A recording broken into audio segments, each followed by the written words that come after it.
ನನ್ನ ಮನಸ್ಸಿನಲ್ಲಿ ಪಾವಿತ್ರ್ಯವನ್ನು ನೀಡೋದು ಈ ಭಗವಂತನ ಪಾದಗಳು. ಇದೇ ಪರಮಾತ್ಮನ ಪಾದಗಳಿಂದ ಹರಿದು ಬಂದ ಗಂಗೆ ಜಗತ್ತಿನ ಎಲ್ಲ ಜೀವರಾಶಿಗಳು ಮಾಡಿದ ಪಾಪಗಳನ್ನು ತೊಳೆಯುವುದಕ್ಕೆ ಸಿದ್ಧಳಾಗಿ ನಿಂತಿದ್ದಾಳೆ.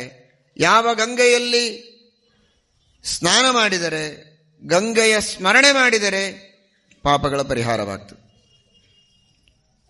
ಸ್ನಾನ ಮಾಡಬೇಕು ಅಂತೂ ಇಲ್ಲ, ಅಲ್ಲಿಯವರೆಗೆ ನಡೆದು ಹೋಗಬೇಕು ಅಂತೂ ಇಲ್ಲ, ಇದ್ದಲ್ಲೇ ಸ್ಮರಣೆ ಮಾಡಿದರೇನೆ ಪಾಪಗಳ ಪರಿಹಾರವಾಗ್ತದೆ. ಗಂಗಾ ಗಂಗೇತಿ ಯೋ ಬ್ರೂಯಾತ್. ಇಷ್ಟು ಸುಲಭವಾದ ಉಪಾಯಗಳಿದ್ದಾಗಲೂ ಸ್ನಾನ ಕಾಲದಲ್ಲಿ ಗಂಗಾ ಸ್ಮರಣೆ ಬರೋದಿಲ್ಲ. ಎಂತಹ ಪಾಪಿಷ್ಠರು ಅಂತ ಆಲೋಚನೆ ಮಾಡಬಹುದು. ಪಾಪ ಉಳಿಯಬೇಕು ಅಂತ ಇಚ್ಛೆ ಇದ್ರೆ ಆ ಸ್ಮರಣೆಯನ್ನು ದೇವರು ಕೊಡೋದೇ ಇಲ್ಲ. ಇಷ್ಟು ಗೊತ್ತಿದ್ದರೂ ಯಾವಾಗೋ ಒಮ್ಮೆ ಸ್ಮರಣೆ ಆಗ್ತದೆ, ಮತ್ತೆ ಮರೆತು ಹೋಗ್ತದೆ. ಏನೋ ಹರಟೆ ಹೊಡೀತಾ, ಯಾರ ಜೊತೆಗೋ ಮಾತನಾಡ್ತಾ, ಕನ್ನಡಿಯನ್ನು ನೋಡ್ತಾ ಸ್ನಾನವನ್ನು ಮಾಡುವವರು ಇದ್ದಾರೆ. ಗಂಗೆಯ ಸ್ಮರಣೆ ಮಾಡೋದಿಲ್ಲ, ಎಲ್ಲ ತೀರ್ಥಗಳ ಸ್ಮರಣೆ ಮಾಡೋದಿಲ್ಲ.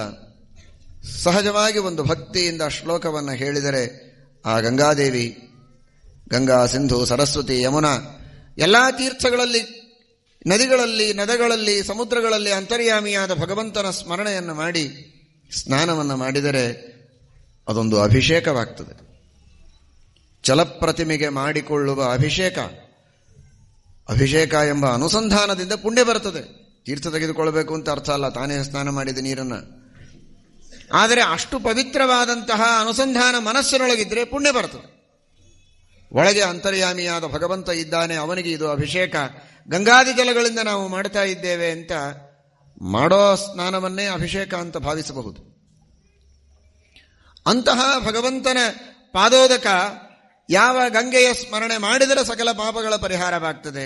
ಇನ್ನಿತರ ನದಿಗಳ, ಸಮುದ್ರಗಳ, ಆ ಅಭಿಮಾನಿ ದೇವತೆಗಳ ಸ್ಮರಣೆ ಮಾಡಿದರೆ ನಮ್ಮ ಪಾಪಗಳ ಪರಿಹಾರವಾಗ್ತದೆ. ಅಂತಹ ಎಲ್ಲಾ ತೀರ್ಥಗಳ, ನದಿಗಳ ಮೂಲ ಅದು ಭಗವಂತನ ಪಾದದಲ್ಲಿದೆ. ತೀರ್ಥಪದ, ಪರಮಾತ್ಮನಿಗೆ ತೀರ್ಥಾಸ್ಪದಂ, ಪರಮಾತ್ಮನ ಪಾದಗಳನ್ನು ತೀರ್ಥಾಸ್ಪದ ಅಂತಾರೆ. ಎಲ್ಲ ತೀರ್ಥಗಳಿಗೆ ಆಶ್ರಯ, ಅದು ಸೆಲೆ. ಅಂತಹ ಭಗವಂತನ ಪಾದಗಳ ಚಿಂತನವನ್ನು ಮನಸ್ಸಿನಿಂದ ಮಾಡುವ ಮೂಲಕ ಮನಸ್ಸಿನಲ್ಲಿರುವ ಕಲುಷ, ಕಲ್ಮಶ, ದೋಷ, ಪಾಪಗಳು ದೂರ ಆಗಿ ಮನಸ್ಸು ಪವಿತ್ರವಾಗ್ತದೆ. ಸವೈ ಮನಃ ಕೃಷ್ಣ ಪದಾರವಿಂದಯೋಹೋ. ಪದಗಳ ಧ್ಯಾನವನ್ನು ಯಾಕೆ ಮಾಡ್ತಾ ಇದ್ದ? ಇದೇ ಪದಗಳಿಂದ ಹರಿದು ಬಂದದ್ದು ನದಿಗಳು, ಅಂತಹ ಗಂಗಾಜನಕವಾದದ್ದು, ಎಲ್ಲಾ ತೀರ್ಥಗಳಿಗೆ ಆಶ್ರಯವಾದದ್ದು ಈ ಪಾದ ಅಂತ ಚಿಂತನ ಮಾಡುವುದರಿಂದ ಇವನ ಮನಸ್ಸಿನಲ್ಲಿರುವ ಎಲ್ಲಾ ಕೊಳಚೆಗಳು ದೂರ ಆಗಿ, ಕಾಮಕ್ರೋಧಾದಿ ದೋಷಗಳೆಲ್ಲ ಸ್ವಚ್ಛವಾಗಿ, ನಿರ್ಮಲವಾದ ಮನಸ್ಸಿನಿಂದ ತಾನು ಸಾಧನೆಯನ್ನ ಮಾಡಿಕೊಳ್ಳುವುದಕ್ಕೆ, ಆತ್ಮೋದ್ಧಾರ ಮಾಡಿಕೊಳ್ಳುವುದಕ್ಕೆ, ಜೊತೆಗೆ ಪ್ರಜೆಗಳನ್ನು ಧರ್ಮದಿಂದ ರಕ್ಷಣೆ ಮಾಡುವುದಕ್ಕೆ ಅಂಥ ಮನಸ್ಸಿನ ಸಿದ್ಧತೆಯನ್ನ ಈ ಭಗವಂತನ ಪಾದಗಳ ಚಿಂತನದಿಂದ ತಾನು ತಯಾರು ಮಾಡಿಕೊಂಡಿದ್ದ. ಅಂಬರೀಷ ಮನಸ್ಸಿನಲ್ಲಿ ಕಾಮ ಇದೆ, ರಾಗ ಇದೆ, ದ್ವೇಷ ಇದೆ, ಅಸೂಯ ಇದೆ ಅಂದರೆ ಅವನು ಮಾಡೋ ರಾಜ್ಯ ಅದು ಧರ್ಮದ ರಾಜ್ಯ ಆಗೋದಿಲ್ಲ, ಅದು ರಾಮರಾಜ್ಯ ಆಗೋದಿಲ್ಲ. ನಾನಾ ವಿಧವಾದ ದ್ವೇಷಾಸೂಯೆಗಳು ಮನಸ್ಸಿನಲ್ಲಿ ಇದ್ರೆ, ನಾನಾ ವಿಧವಾದ ಅಪೇಕ್ಷೆಗಳು, ಆಶಾ ಆಮಿಷಗಳು ಇದ್ರೆ ಅದರಿಂದಾಗಿ ಇವನು ಅಡ್ಡದಾರಿಗೆ ಹೋಗುವಂತಹ ಅವಕಾಶಗಳೇ ಬಹಳ ಇರುತ್ತವೆ.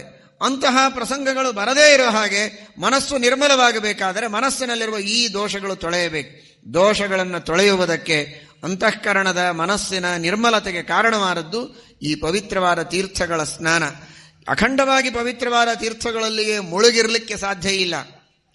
ಹಾಗಾದರೆ ಭಗವಂತನ ಪಾದಗಳ, ಎಲ್ಲ ತೀರ್ಥಗಳಿಗೆ ಜನಕವಾದ ಪರಮಾತ್ಮನ ಪಾದಗಳ ಸ್ಮರಣೆಯನ್ನು ಮಾಡಿದರೆ, ಸಕಲ ತೀರ್ಥಗಳಿಗೆ ಪಾವಿತ್ರ್ಯವನ್ನು ನೀಡಿದೆ, ಅವುಗಳಿಗೆ ಪವಿತ್ರತೆಯನ್ನು ಕೊಟ್ಟ ಪರಮಾತ್ಮನ ಪಾದದ ಧ್ಯಾನವನ್ನು ಮಾಡಿದರೆ ನಮ್ಮ ಮನಸ್ಸಿಗೆ ಪಾವಿತ್ರ್ಯ ನಾವು ಚಿಂತನೆ ಮಾಡಿದ ಸ್ಥಳದಲ್ಲಿಯೇ ನಮಗೆ ಸಿಗತ್ತೆ.